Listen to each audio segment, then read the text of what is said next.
mimina Bwana neema zako mimina kati yetu mimina neema tele mimina Mungu wetu mimina leo neema nyingi mimina tufurahi mimina Bwana mimina leo mimina Bwana mimina mimina Bwana neema zako mimina kati yetu mimina neema tele mimina Mungu wetu mimina leo neema nyingi mimina tufurahi mimina Bwana mimina leo mimina neema mimina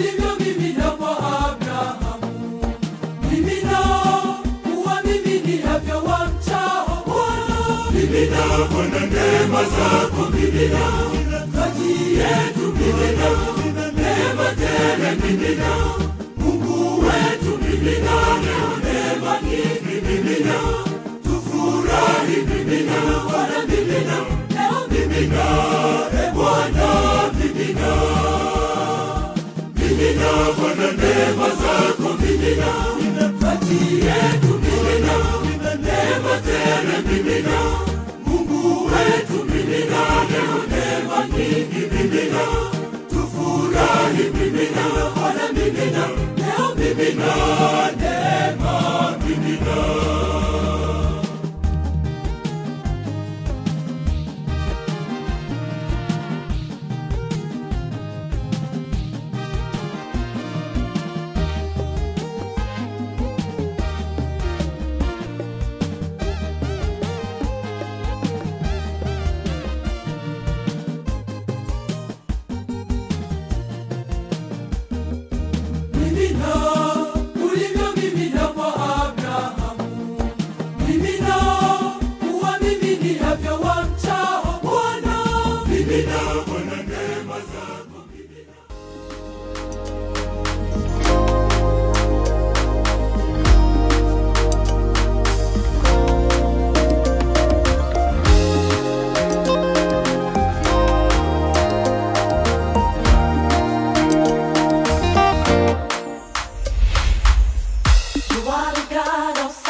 You are the God of miracles.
Beatrice Michael Kinyaia, mpendwa Padri George Bodio, wapendwa kamati tendaji ya parokia, ndugu zangu wazazi wa watoto na watoto ambao leo hii mnaimarishwa kwa sakramenti ya kipaimara, ndugu wapendwa wanakwaya na ndugu zangu, tumsifu Yesu Kristo.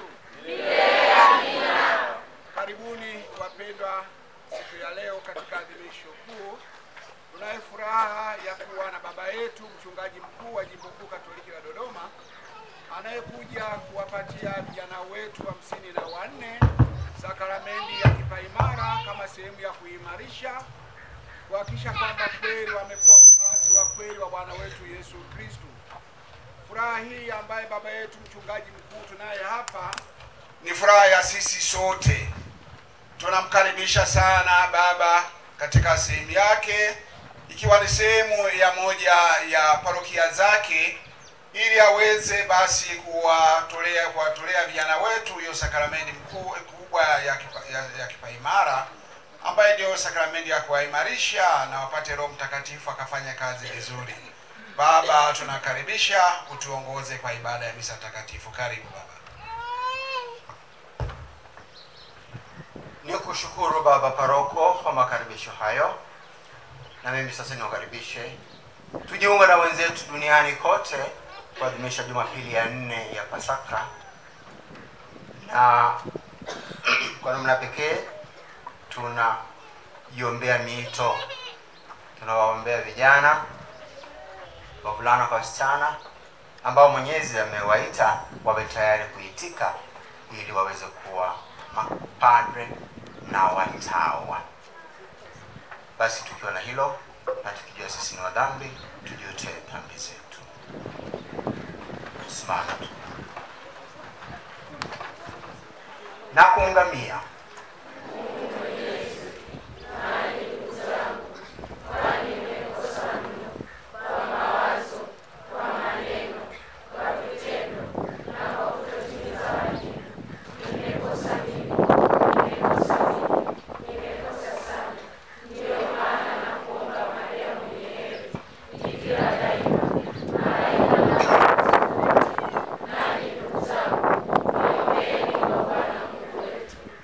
Mwenyezi atuhurumie, atusamehe dhambi zetu na atufikishe kwenye uzima wa milele.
tunakuomba utujalie ili Roho Mtakatifu anayekuja awe radhi kutufanya kuwa hekalu la utukufu wake kwa kukaa ndani yetu.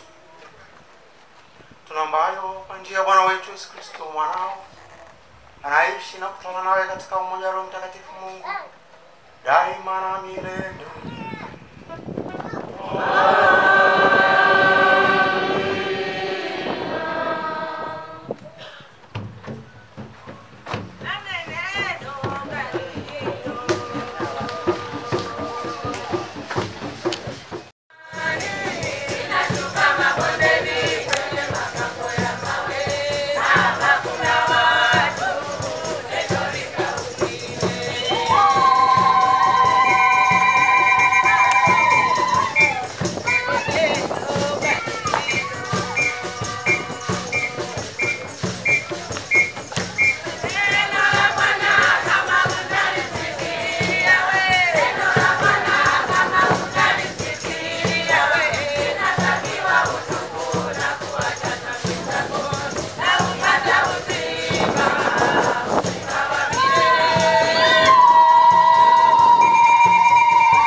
Hadi 52.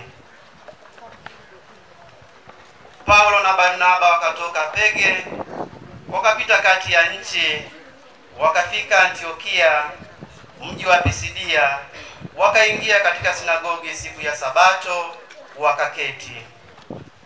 Sinagogi lilipofumukana, Wayahudi na waongofu, watawa wengi wakashikamana na Paulo na Barnaba, ambao wakisema nao wakawatia moyo kudumu katika neema ya Mungu.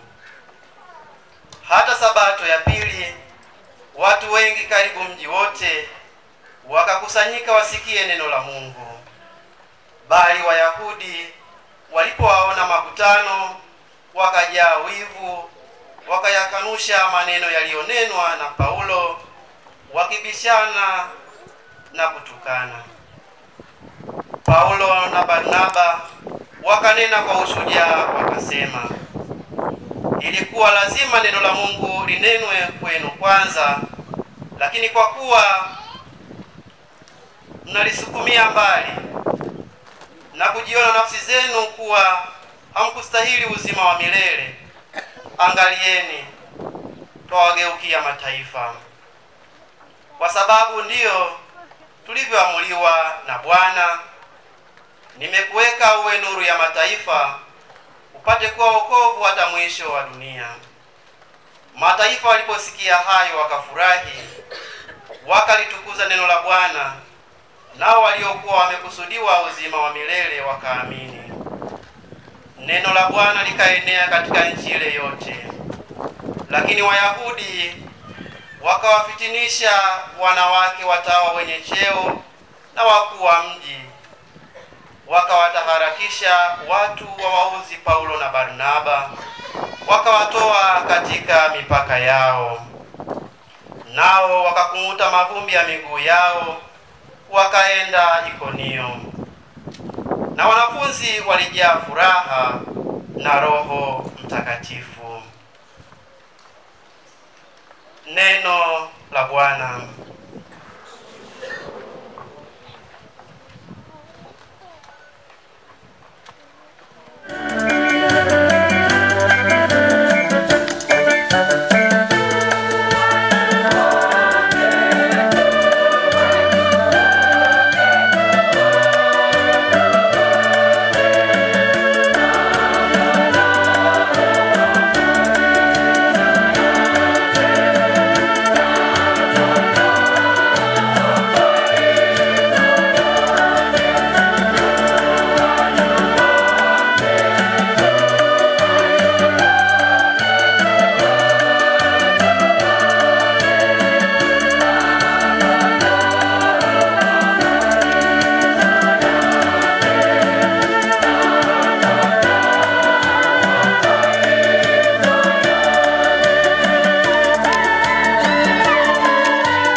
Somo la kitabu cha Ufunuo. Sura ya 7 aya ya 9 na aya ya 14b hadi ya 17. Baada ya hayo mimi Yohane nikaona na tazama mkutano mkubwa sana ambao hapana mtu awezaye kuhesabu. Watu wa kila taifa na kabila na jamaa na lugha wamesimama mbele ya kile kiti cha enzi na mbele za mwana kondoo. Wamevikwa mavazi meupe. Wana matawi ya mitende mikononi mwao. Mmoja wa wale wazee akiniambia, hao ndio wanaotoka katika dhiki ile iliyokuu. Nao wamefua mavazi yao na kuyafanya meupe katika damu ya mwana kondoo.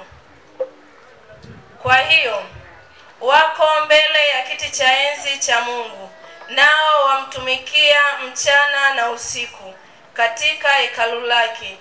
Na yeye aketie katika kiti cha enzi atatanda hema yake juu yao.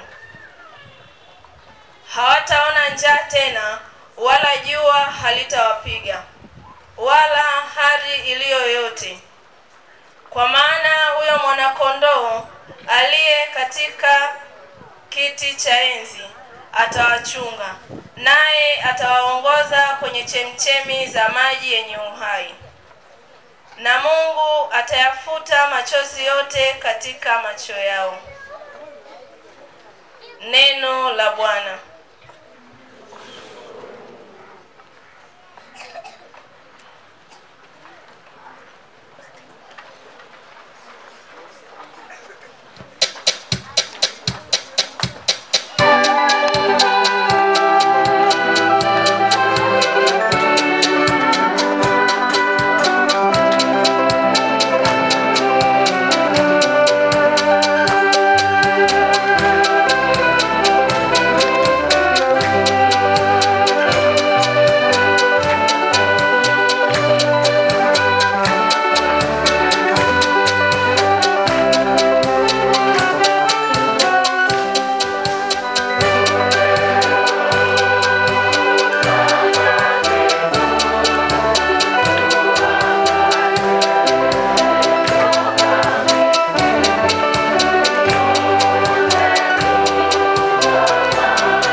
ilivyoandikwa na Yohane.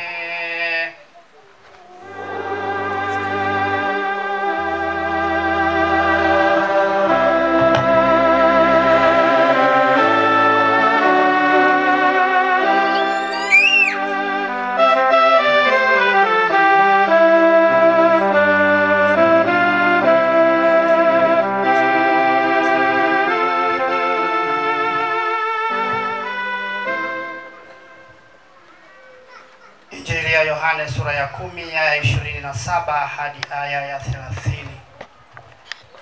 Yesu alisema, kondoo wangu waisikia sauti yangu, nami nawajua, nao wanifuata, nami nawapa uzima wa milele, wala hawatapotea kamwe, wala hakuna mtu atakayewapokonya katika mkono wangu.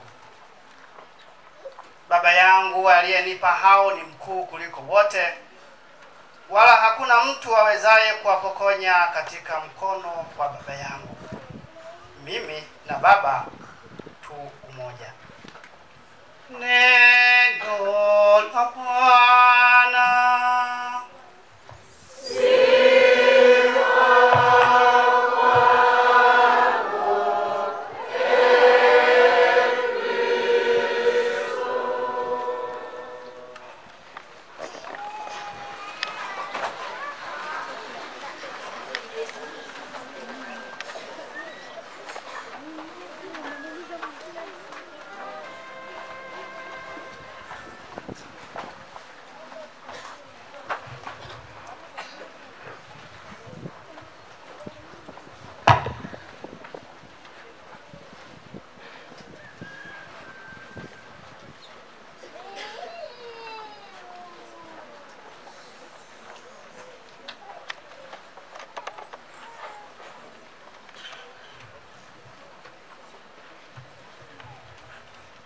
Wapendwa,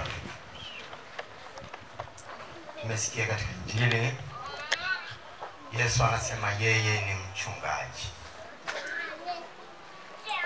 Yeye ni mchungaji wa kondoo na sisi ni kondoo zake.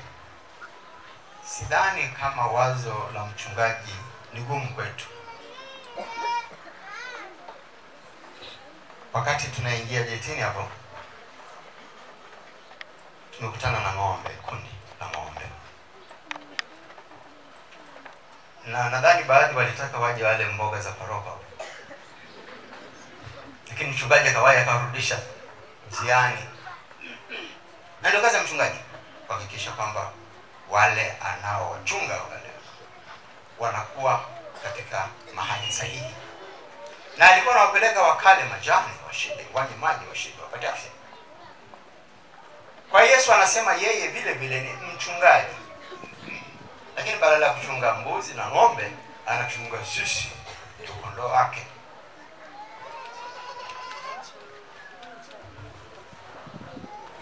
Kwa nini hakutufananisha na wanyama wengine, badala yake akatufananisha na kondoo? Alitufananisha na kondoo kwa sababu ya tabia za kondoo. Wote tunafahamu kondoo, sio? Kondoo kwa kawaida hana papara sana, lakini pia ni mnyama ambaye rahisi sana kuingia kwenye hatari. Rahisi sana. Ukiwa unachunga kondoo sehemu yenye miamba na maporomoko, ni rahisi sana mmoja kukosea njia na kudondoka kwenye maporomoko. Au mvua ikinyesha, kondoo badala ya kukimbia wakapate mahali pa salama, wanakaa pamoja tu, wanaweka vichwa vyao pamoja. Kwa hiyo ni wanyama ambao katika hatari ni rahisi sana kuumizwa. Sio rahisi kujitetea wenyewe kama hakuna mtu wa kuwatetea. Wapendwa, sisi nasi wanadamu tuko hivyo kama kondoo. anatushambulia na vishawishi vyake, tuko rahisi sana kuanguka kwenye vishawishi. Ndio maana Yesu anasema yeye ni mchungaji wetu. Daima yupo kuhakikisha tunabaki kwenye njia salama, anatupeleka kwenye maeneo salama. Sasa anafanyeje kuhakikisha kwamba tuko salama? Ametupa sakramenti. Siku ngapi wanatupa mara? Unazikumbuka? Ndio. Hebu mziseme. Batizo, kipaimara, Ekaristi Takatifu, upatanisho au kitubio, upako mtakatifu wa wagonjwa, daraja takatifu, ndoa takatifu. Safi kabisa. Wote mmeshabatizwa? Ndio. Kwa sakramenti ile tulikufa pamoja na Kristo na tukafufuka. Kwa hiyo ile dhambi ya dhambi ilishaondoka. Ingine mliopata? Mwili na damu ya Kristo, chakula cha roho zetu. Naona kumsema Yesu mchungaji wa kondoo daima anahakikisha tuko salama. Ndio maana akatupa sakramenti ya Ekaristi Takatifu ili roho zetu ziwe salama. Nani hakuja Jumapili kanisani? Wote mlikuja wewe? Ndio. Na baada ya kipamara mtaendelea kuja? Ndio. Dada zenu na kaka zenu wa mwaka jana wako wako nyumbani. Asante mtoto mzuri, wewe mtakatifu wa Mungu. Unasikia wenzenu wa mwaka jana tayari wako nyumbani, wameshaanza kuwa bilaza katika swala la imani. Sasa Yesu atawalindaje jamani? Huyu mchungaji wetu. Nyingine mlipata?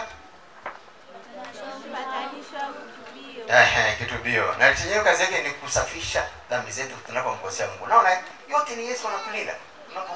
Kwa sababu tuko dhaifu kama nilivyosema, kama kondoo. Tutatenda dhambi, lakini ile sakramenti inatusaidia kuturudisha katika mstari sahihi.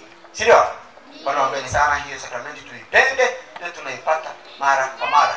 Tusisubiri tu Pasaka na Noeli. Tafadhali itusaidie katika maisha yetu. Sakramenti nyingine? Hakuna. Mnasubiria hivi? Kipaimara. Alafu nafuata hivi?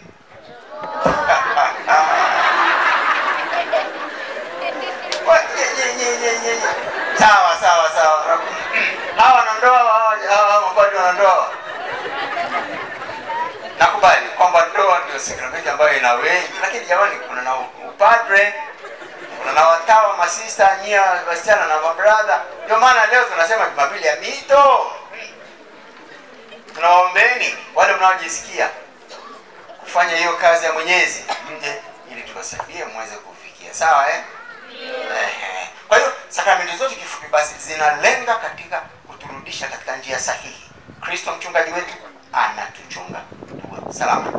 Lingine ambalo tunatakiwa tulifanye ili tuwe salama ni nini? Lazima tuwe watu tunapenda neno la Mungu. Wangapi wana Biblia? Nyosha junior. Yaani Biblia mbele tu. Nyosha nione. Katekisimu. Kama huna katekisimu, hamna kipaimara. Si mnajua hiyo sheria? Sheria yetu jimboni Dodoma. Naomba tupongeze wazazi na wasimamizi walionunua vitabu. Hongereni sana. Na wale wasimamizi, naomba mnyoshe mwelekeo wenu nione. Tena parokia chancellor. Naona leo kama chancellor anachemsha au anafanya kazi vizuri. Hebu nyosheni nione. Ila unaondoka na paroko wenu leo. Nyosha mwelekeo, nyoa wasimamizi. Sasa paroko hapo max zimekwenda chini kweli. Tulishasema kama unamsimamia mtoto lazima ununue pamoja na hicho kitabu cha mwelekeo na katekisimu. Lingine ambalo linatufanya tuwe katika mstari sahihi katika Yesu anapotulinda ni sala. Wangapi wao tunasali nyumbani asubuhi na jioni kama familia? Ukinidanganya tu kichwa lako linakuwa kubuni kama ole wako nidanganya.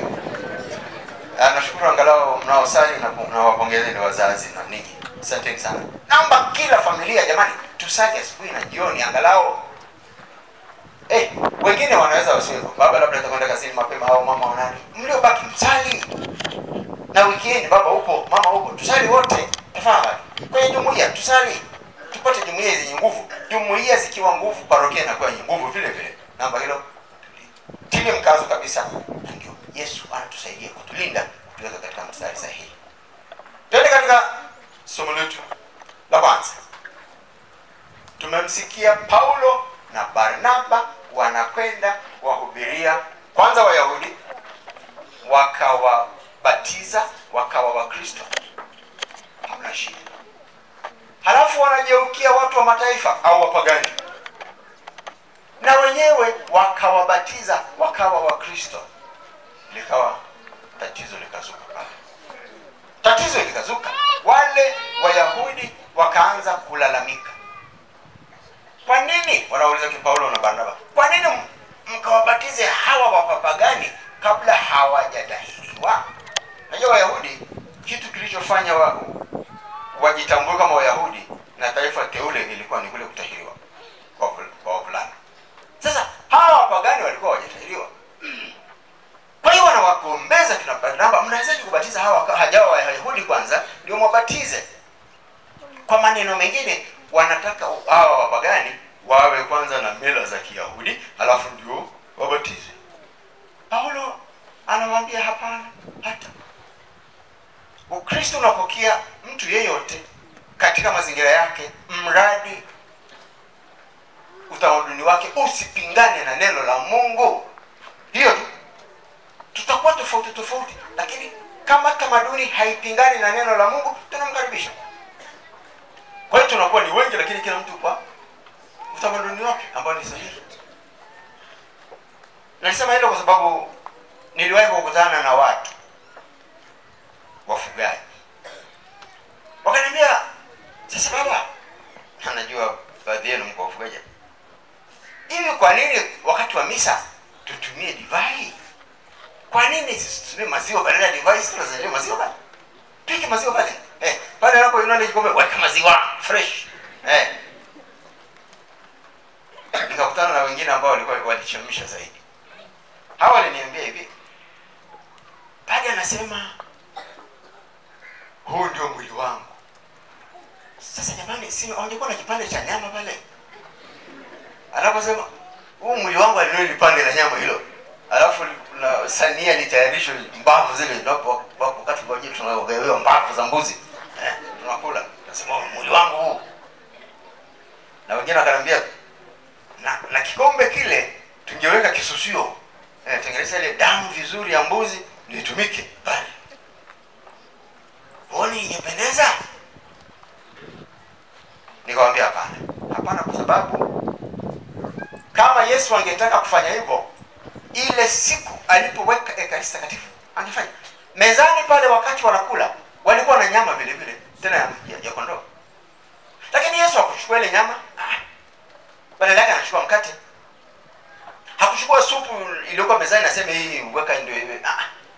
Anaweka divai. Kwa nini? Kwa sababu vile vitu wanavyovitumia hivyo, mkate na divai una maana yake. Ili uweze kutengeneza mkate, hata kama ni mdogo sana, una zabibu punje ngapi? 2. Nyingi zinasagwa pamoja, zinafundikwa pamoja, ndio unapata ile divai. Kwa hiyo vile vinavyotumika vinaashiria umoja. Tumeelewana? Kwa hiyo msifikiri kwamba vitu katika mila yetu inaweza zikawekwa tu. Kisichokuwa kwenye Biblia hatukubaliki. Kwa hiyo mnaopendaga kusali mahali fulani mkapewa tu ajabu ajabu, mkaambiwa mmehudhuria Ekaristi, mmechemsha. Sawa? Kanisa Katoliki tunapatikana hapa. Tatare, nasema lingine. Sababu ndio sahihi na tunatumia vitu sana. Tuendelee. Na ile somo la hili ambapo tumelisikia kutoka kitabu cha Ufunuo. Yohane katika uzee wake alienda kisiwa cha Patmo, akakaa pale na akapata maono. Na katika maono aliona ni watu wengi sana. Wengi. Watu kutoka kila kabila, kila lugha, kila rangi. Maana watu tofauti. Na hao anawaona wakiwa mbele ya mwana kondoo, maana vile Yesu Kristo. Na hawa anasema wako pale walipo kwa sababu wameosha mavazi yao katika damu ya mwanakondoo. Maana ni nini? Ni wale waliomkubali Yesu akawaongoza katika maisha yao, wakaishi maisha safi kama nilivyosema. Sala sakramenti ndio wako sasa mbinguni, taifa mbalimbali, lugha mbalimbali, lakini pamoja na utofauti wao wote wako wamoja ndani ya Kristo. Ndugu zangu, sisi nasi tuna tofauti zetu.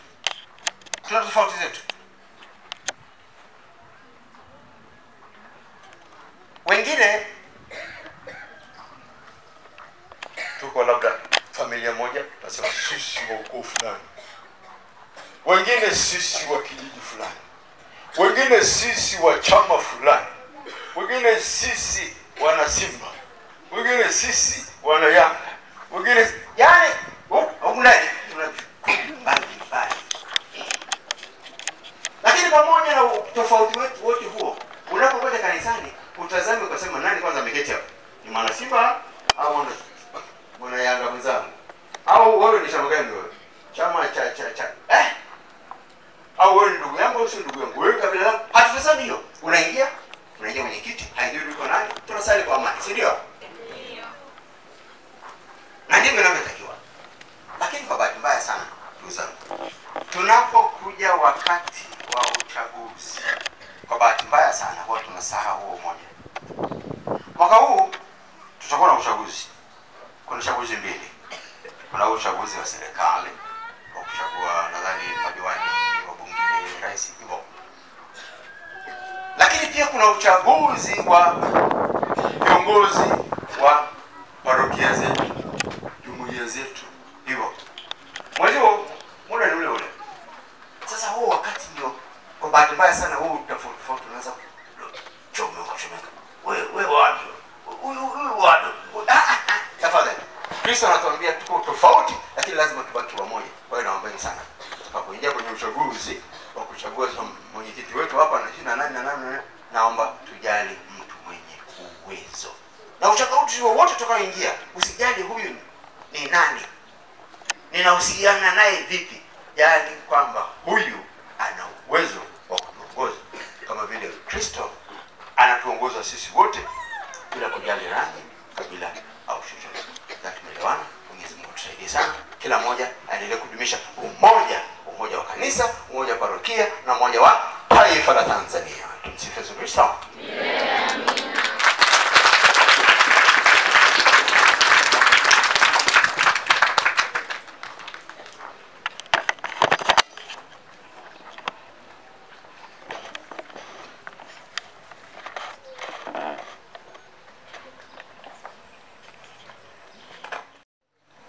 Tusimame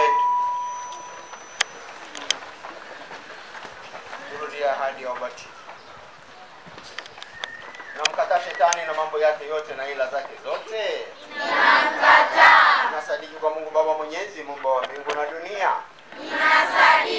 Nasadiki kwa Yesu Kristo mwanawe wa pekee Bwana wetu, alizaliwa na Bikira Maria, akateswa, akafa, akazikwa, akafufuka katika wafu, amekaa kuume kwa Baba. Mnasadiki kwa Roho Mtakatifu, Bwana mleta uzima, mtakayepewa leo kwa namna ya pekee kwa njia ya sakramenti ya kipaimara kama walivyopewa mitume siku ya Pentekoste. Mnasadiki kwa Kanisa Katoliki, ushirika wa watakatifu, maondoleo ya dhambi, ufufuko wa wafu na uzima wa milele. Hiyo ndio imani yetu. Hiyo ndio imani ya kanisa ambayo tunaona fahari kuiungama katika Kristo Bwana wetu. Amina. Sasa wanaopewa kipaimara wainamishe vichwa vyao kwa sala kuu.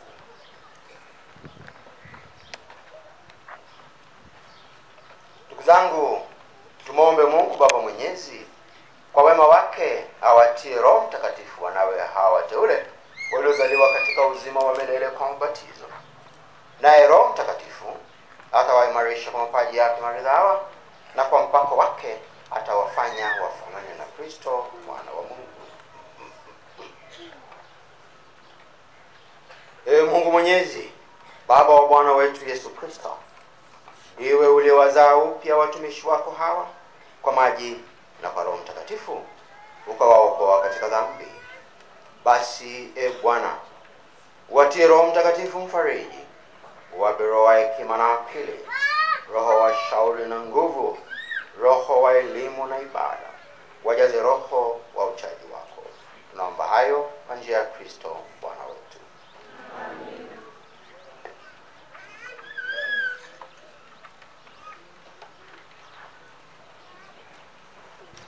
Sasa tutawapaka mafuta matakatifu, mafuta ya Krisma. Tutakuja kama tulivyoketi bench moja baada ya nyingine.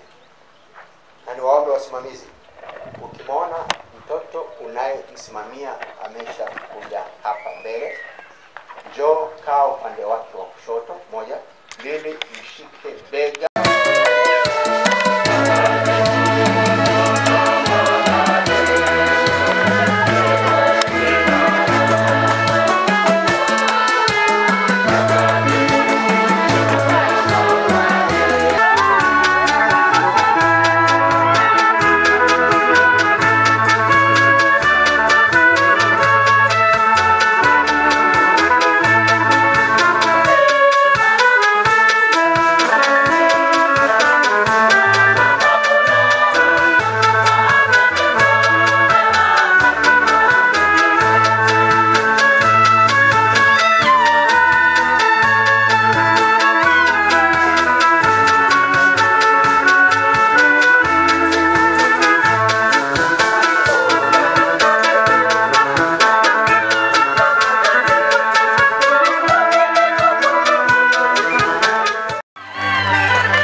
Tusimame kwa maombi.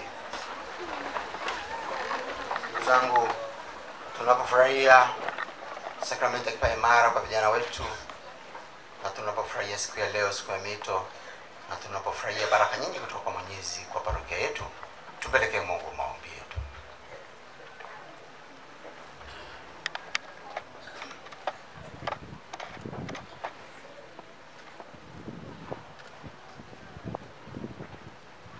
Watakase, waimarishwa wapate kuwa hekalu lako takatifu siku zote za maisha yao, Bwana.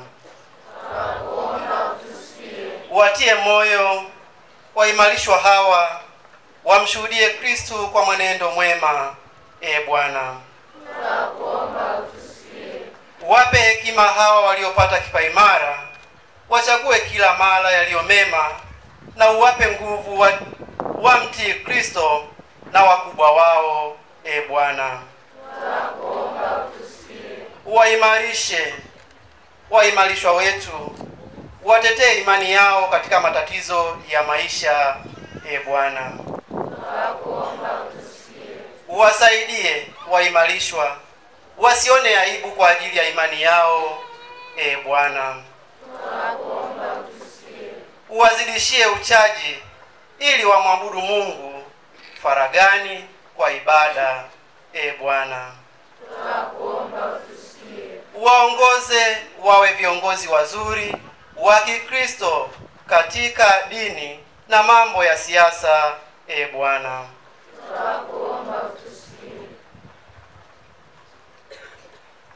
Mwenyezi, wewe ndiwe chanzo cha yote yaliyo mema. Tunaomba usikilize maombi yetu tuliyotamka na ombi la kila mmoja aliyoko hapa, na haya yote uyatimize kwa njia ya Kristo Bwana wetu. Amen.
Tunakuomba uyapokee kwa rehema maombi ya watumishi wako, wajalie wafananishwe kikamilifu zaidi na mwanao, na wazidi kumshuhudia bila kukoma, wakishiriki ukumbusho wa ukombozi wake, ambao kwa huo yeye ametustahilisha Roho Mtakatifu. Tunaomba hayo kwa njia ya Kristo Bwana wetu. Amina. Bwana awe nanyi.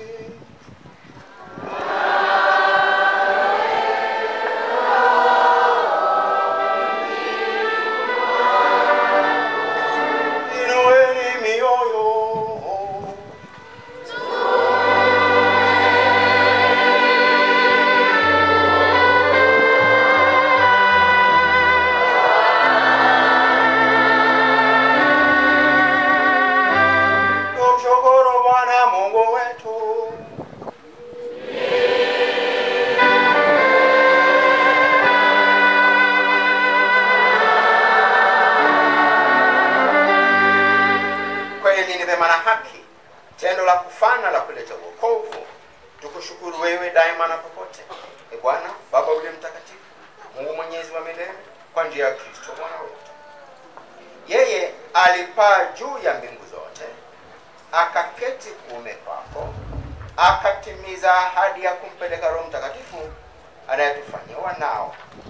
Kwa sababu hiyo, sasa na hata milele, sisi pamoja na majeshi yote ya malaika tunaimba kwa uchaji, tukipaza sauti zetu na kusema bila mwisho.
Bwana kweli mtakatifu na chemchemi ya utakatifu wote, tunakuomba uvitakatifuze vipaji hivi kwa nguvu ya Roho wako, ili viwe kwetu mwili na damu ya Bwana wetu Yesu Kristo. Yeye alipotolewa na kuingia kwa hiari katika mateso yake, alitwaa mkate, shukuru, aliumega na akawapa wafuasi wake akisema, twaeni mle nyote, huu ndio mwili wangu utakaotolewa kwa ajili yenu.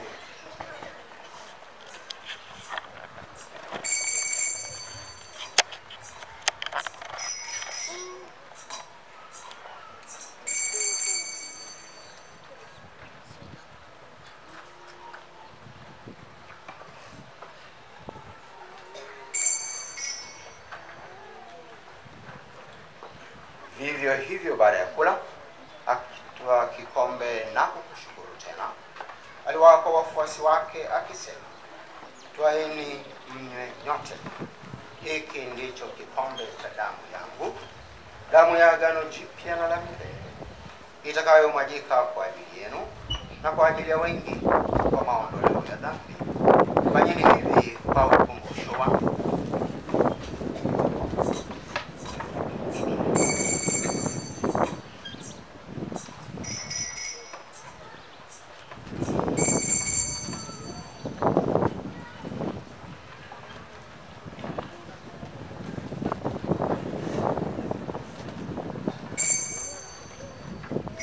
Fumbo la imani.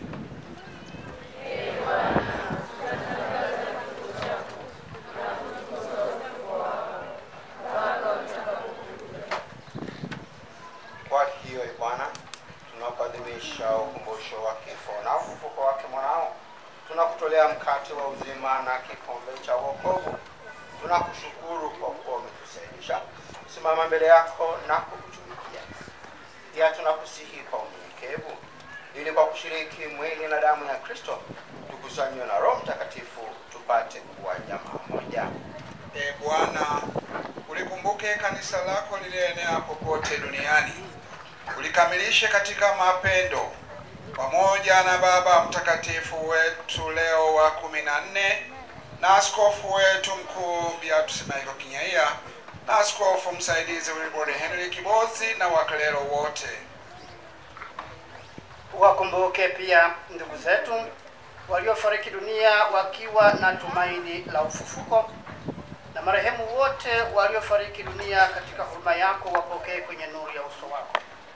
Tunakuomba utuhurumie sisi sote, ili pamoja na Maria Bikira mwenye heri mama wa Mungu na Mtakatifu Yosefu mume wake huyo bikira, mitume wenye heri, Mtakatifu Jema Galgani msimamizi wa jimbo letu, mwenye heri Vincenza Maria Poloni msimamizi wa parokia yetu, na watakatifu wote waliopendeza tangu kale, tustahili kushiriki uzima wa milele na kukusifu na kukutukuza kwa njia ya mwanao Yesu Kristo.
Bwana, tunakuomba utuopoe katika maovu yote, utujalie kwa wema amani maishani mwetu. Usije kwa msaada wa huruma yako tuokolewe daima na dhambi, wala tusifadhaishwe na jambo lolote, tunapotazamia tumaini lenye heri na ujio wa Mwokozi wetu Yesu Kristo.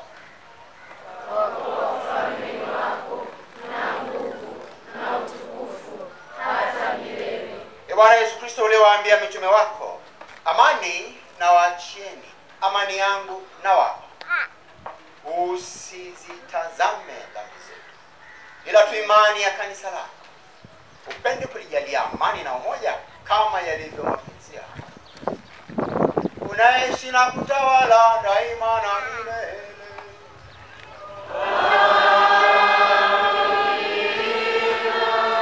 Amani ya Bwana iwe daima nawe.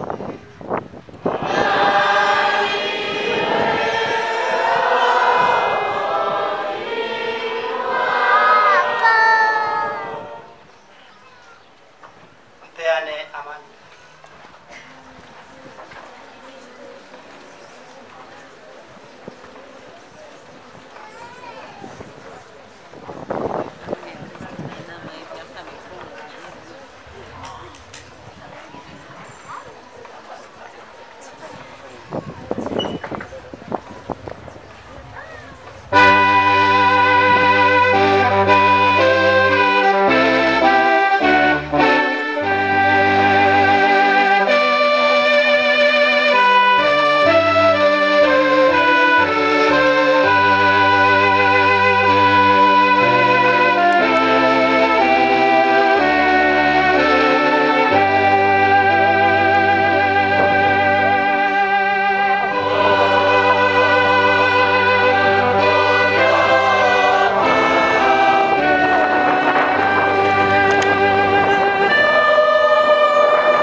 Tazama mwana kondoo wa Mungu.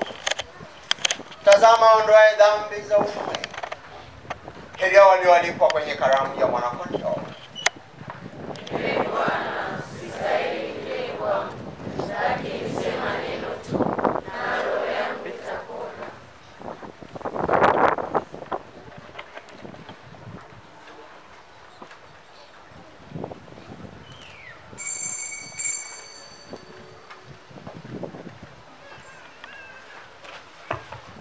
Tunaingia sasa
Thank you.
katika jina la Bwana.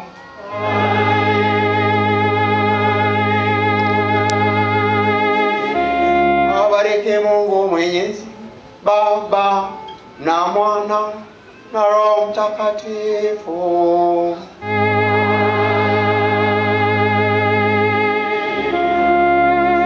Nendeni na amani.